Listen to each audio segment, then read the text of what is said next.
Start. आज एकदम non stop बोलने का मुझे, चैप्टर आज खत्म करके रुकूंगा। Okay, so we were doing RL circuit, right. एक सर्किट देखा था हमने, there was a switch, there was a cell, there was a resistor and an inductor of resistance R, inductance L, right? ये था during make of a circuit. हमने during make of a circuit देखा था। जैसे switch on करते हो आप तो क्या होता है, ये स्विच ऑन किया, ये इधर कनेक्शंस बने हुए, इधर स्विच लगाने की जरूरत है, इधर लगा। तो हमने देखा था current in circuit is I naught, that is E by R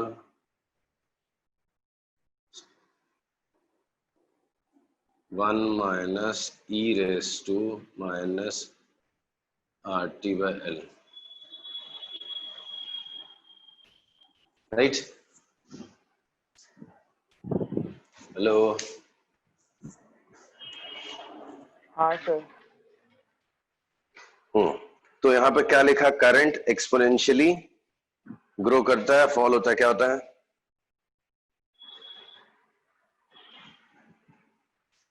hello, fall करता है, ग्रो करता है ना, एक्सपोनेंशियली ग्रो कर रहा है ना। इन्फिनिटी में तो जीरो हो एट जाता टी है ना। इक्वल्स टू जीरो, कहाँ करंट कैसे जीरो हो जाएगा इन्फिनिटी पे? स्टार्टिंग में जीरो है। At T is equal to infinity, ये जीरो हो गया तो ये करंट हो गया ई बाय आर। तो एक्सपोनेंशियली बढ़ते बढ़ते कांस्टेंट वैल्यू अटेन करता है, increases exponentially to attain a constant value, to attain a value E by R. ये था current and ये था time. At t is equal to infinity, it attains a value E by R. ठीक है, फिर हमने इसका टाइम कांस्टेंट भी पढ़ा था। Time constant of LR circuits minus क्या वैल्यू थी?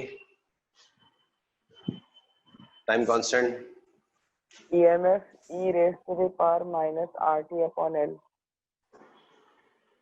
क्या?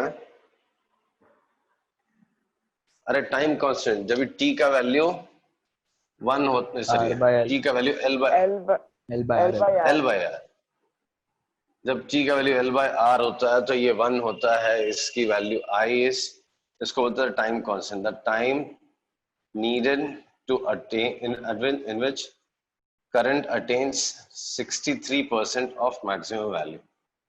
तो I इज 0.63 I नॉट। ठीक है, फिर हमने पढ़ा था EL, voltage drop across inductor is minus L di by dt। इसको डिफरेंशिएट करके सब सब्स्टिट्यूट किया था हमने, तो कितनी वैल्यू आई थी? Minus E raise to minus R T by L आया। T is equal to zero, current zero था तो नेचुरली इस पे कोई वोल्टेज था नहीं, तो इस पे जो वोल्टेज है और जो इसका है दोनों एक दूसरे के अपोजिट है, तो EL is minus E, right. फिर टाइम इन्फिनिटी हो जाएगा तो इस पे वोल्टेज जीरो हो जाएगा। तो ये कुछ ग्राफ ऐसा दिखता था, ऐसा, ये माइनस ई हो गया, graph is of EL versus time, और इनफिनिट पे जाके जीरो जाएगा, राइट। हाँ, आ रहा है समझ में? सो बहुत देर के बाद जब करंट चेंज होना बंद हो जाता है, इंडक्टर को कोई फर्क नहीं पड़ता, वह इंडक्टर के अंदर कुछ भी नहीं होता। Reason, because voltage drop across inductor is dependent on rate of change of current in itself. अभी अगर करंट ही कांस्टेंट हो जाए तो उस पर कोई वोल्टेज इंड्यूस नहीं होगा, self induced EMF will be zero across it. आ रहा है समझ में? हाँ सर। ओके, अब ब्रेक ऑफ सर्किट देखते हैं। ये तो सर्किट का मेक हो गया। अब समझो ये डिस्कनेक्ट करके सडनली मैंने इसको ऐसा कनेक्ट कर दिया, तो इसमें क्या था, इसमें तभी करंट फ्लो हो रहा था, कितना करंट फ्लो हो रहा था, मैक्स करंट था I not. Suppose at t equals to 0, current in the coil was at t equals to 0, current in the coil was I naught.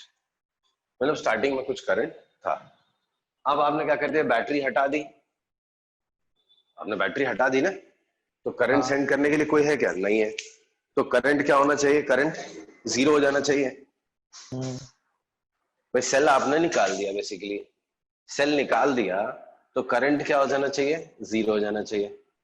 But current suddenly zero नहीं होता. Reason, अभी जो आपका inductor है वो current देने लगेगा. This will supply current. कैसे, उसके अंदर कहां से इलेक्ट्रिकल एनर्जी आई, उसके अंदर मैग्नेटिक एनर्जी स्टोर्ड है, उसके अंदर मैग्नेटिक एनर्जी स्टोर्ड है, उससे कुछ फ्लक्स लिंक हुआ पड़ा है, right. That flux will start decreasing and उस फ्लक्स के चेंज होने की वजह से उसमें एक ईएमएफ इंड्यूस होगा, उसकी वजह से थोड़ी देर तक करंट इसमें फ्लो होता रहेगा, राइट. एज अ रिजल्ट इसमें डिस्कनेक्ट करने के बाद भी थोड़ा सा करंट फ्लो होगा, राइट. तो at t equals to 0 current is I naught. ऐसा नहीं है कि momentarily current will reduce to 0, momentarily 0 नहीं होगा, कुछ देर तक करंट फ्लो होता रहेगा. आ रही बात समझ में, ऐसा घुमा दिया मैंने, सेल निकल गया, स्टिल थोड़ी देर के लिए करंट फ्लो होता रहेगा. आ रहा है समझ में? हाँ सर. तो इस बार अगर मैं लूप लॉ लगाऊं तो पहले क्या मिला था मुझे, E minus I R minus L D I by D T was equal to 0. इस बार E का वैल्यू 0 है, चलो तो ये इधर प्लस हो गया, तो L D I by D T equals to minus I R. तो D I by I 1 by I D I equals to minus R by L D T. तो जरा इसको इंटीग्रेट कर देते हैं हम लोग, देखें क्या वैल्यू आती है.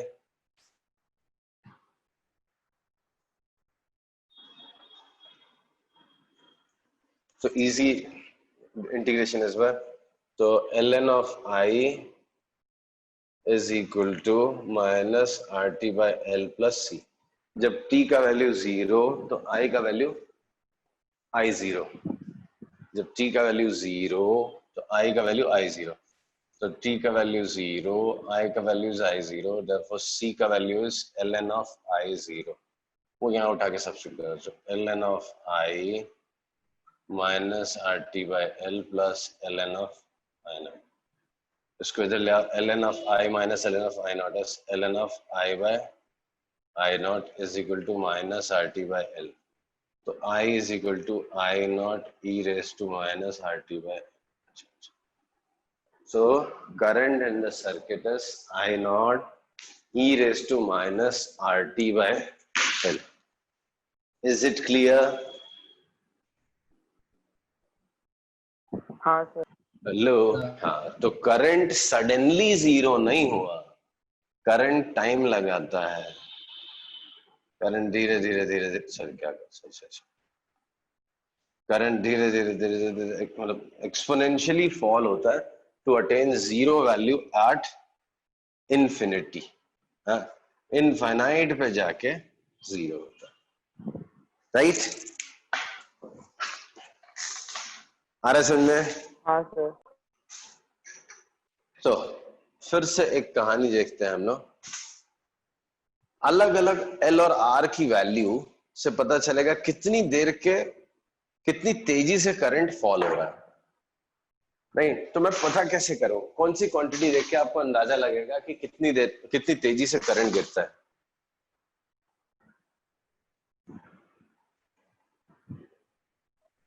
E sorry EMF. समझे नहीं क्वेश्चन से, क्वेश्चन नहीं समझे शायद. मेरा क्वेश्चन है सी, 0 तो इनफाइनाइट पे जाके होता है, इनफाइनाइट टाइम पे जाके करंट 0 होता है. तो ठीक है, इनफाइनाइट पे 0 होता है, तो मेरा कहना है कि आपको कैसे पता चलेगा कि कौन सा ज्यादा तेजी से करंट गिरा रहा है, कौन सा ज्यादा धीरे धीरे गिरा रहा है. भाई इनफाइनाइट पे जाके सबने 0 होना है.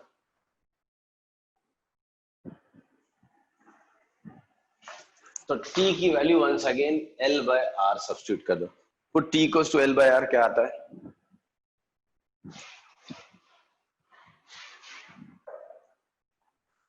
t की जगह L by R डाल के देखो।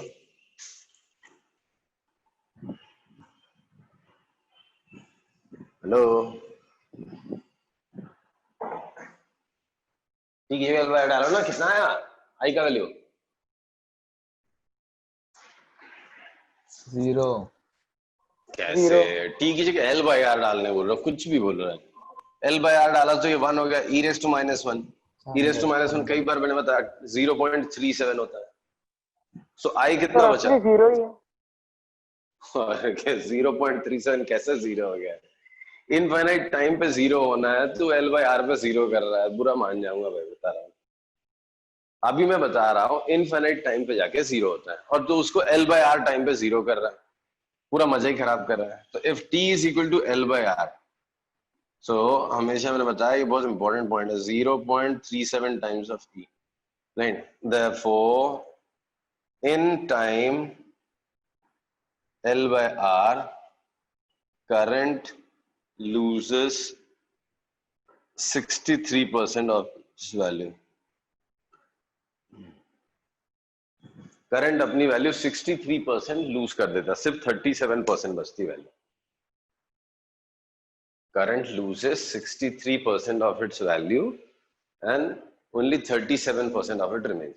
तो फिर से यही वैल्यू को हम लोग बोलते हैं time constant. This will tell us time, ये टाइम बताएगा आपको, तो इसको बोलते हैं टाइम कांस्टेंट। वही जो पिछले बार टाइम कांस्टेंट था, टाइम डिले सर्किट कहते हैं इसको। इसमें कितनी धीरे धीरे करंट 0 की तरफ जाएगा ये कौन डिसाइड करेगा? L by R। More is inductance, naturally more will be the flux stored। भाई जितना ज्यादा L, इंडक्टेंस ज्यादा है मतलब फ्लक्स उसमें ज्यादा लिंक्ड है, तो फ्लक्स ज्यादा लिंक्ड है तो ज्यादा देर तक वो एनर्जी सप्लाई करता रहेगा, तो करंट उतना देर के बाद जाके, मतलब 0 तो इनफाइनाइट पे ही होगा सब में, बट उतना आराम से नीचे गिरता है करंट। हमारी बात समझ में? एंड आर का वैल्यू कम होगा तो energy consumed would be less. जो उसके अंदर मैग्नेटिक एनर्जी स्टोर्ड है वो कंज्यूम कौन कर रहा है? रेजिस्टर में हीट बन के डिसिपेट हो रहा है, आई स्क्वायर आर बन गया।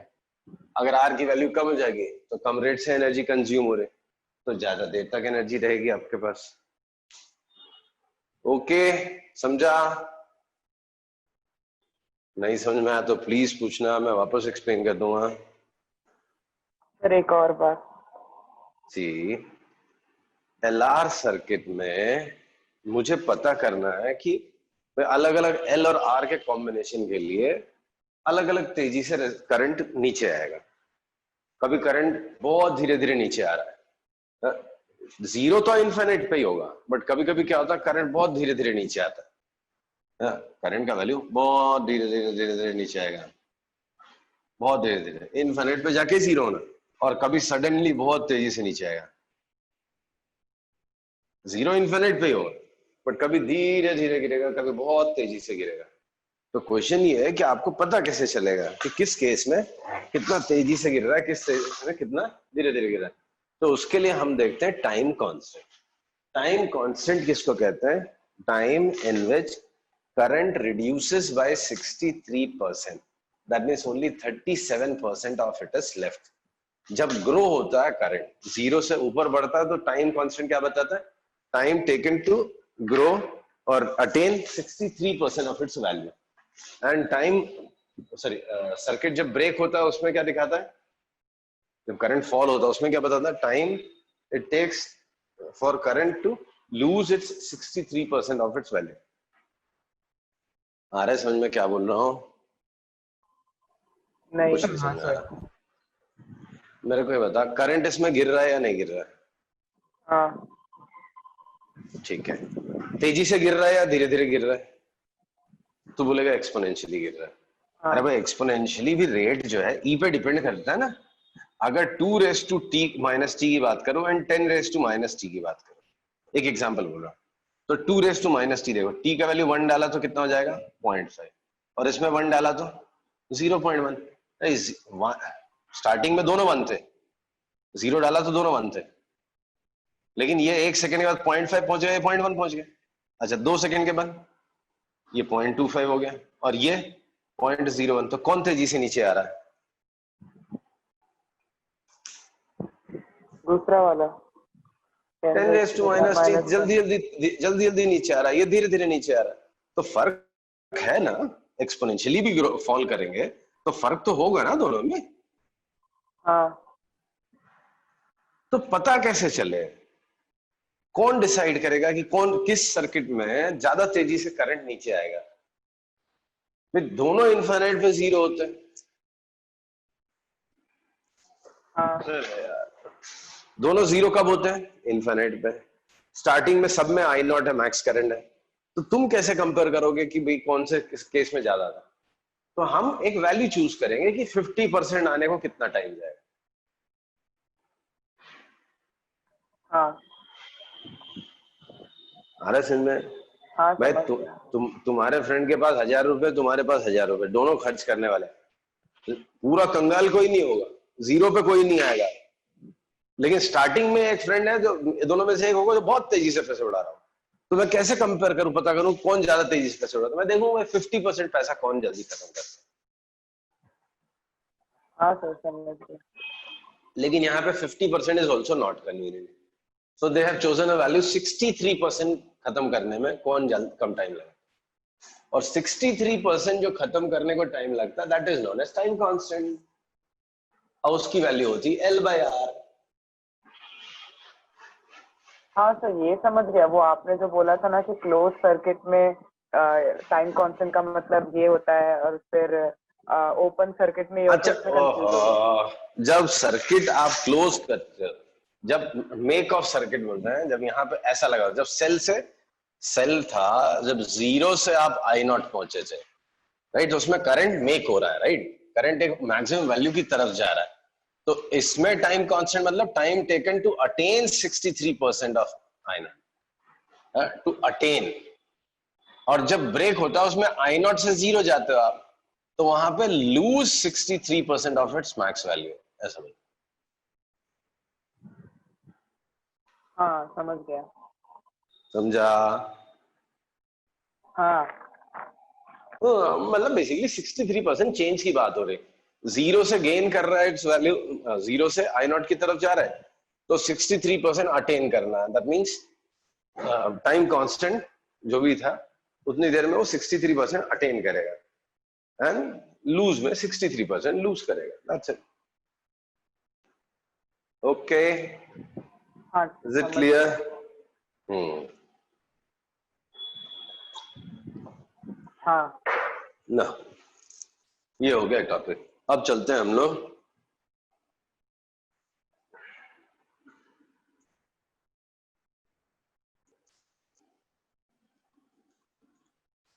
Energy stored in an inductor. एक इंडक्टर में एनर्जी कितनी स्टोर्ड है?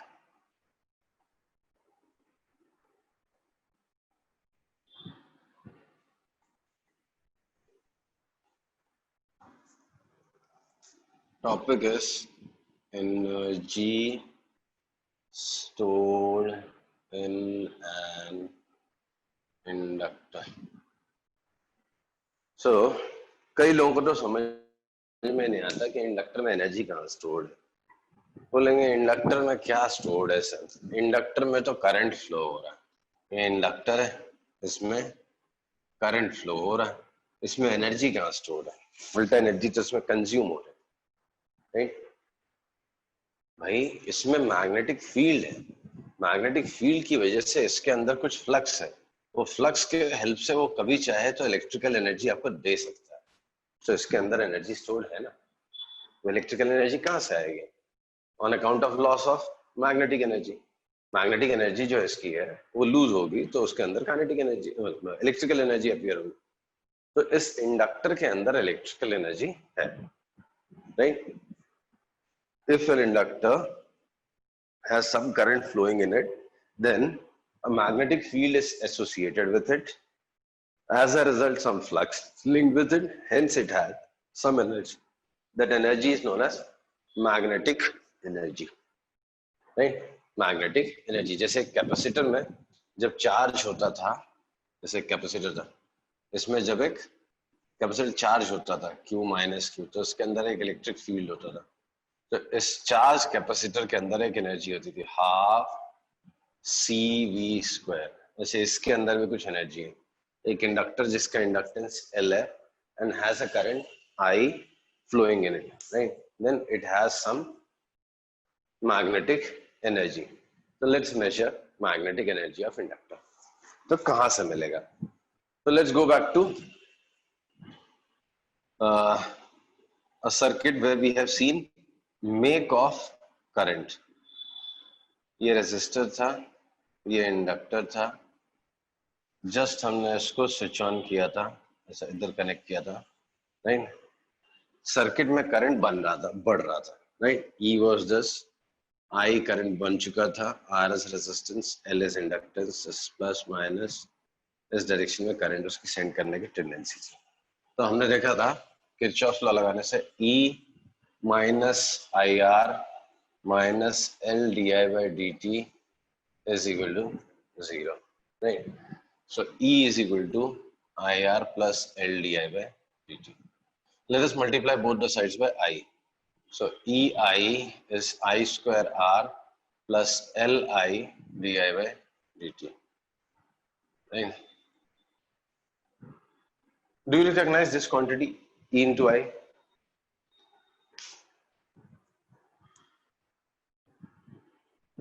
Do you recognize the quantity E into I?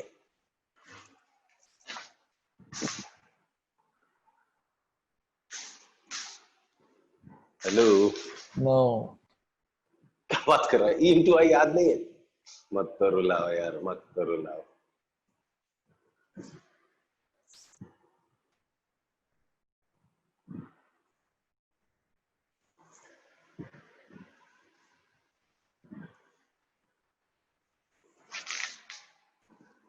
संतरे